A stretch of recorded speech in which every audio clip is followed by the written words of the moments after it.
Saya awak tahu saya awak banyak doa bagi-bagi rehat dekat Amerika Farmasi ni. Nak tahu dah banyak mana mari kita masuk. Ya Allah banyaknya.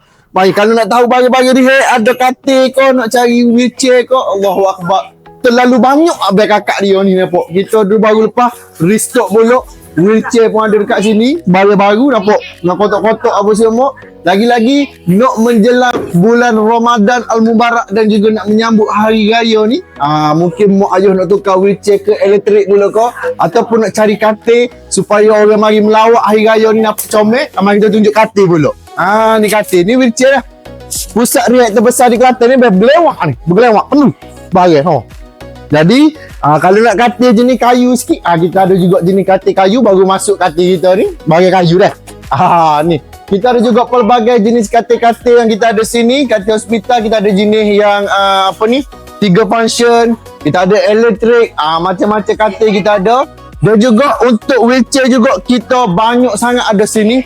Macam-macam pilihan, macam-macam harga ada untuk abang dan juga akak. Dapatkan sekarang di mana? Di iMedical Farmasi, pusat rehat terbesar di Kelantan.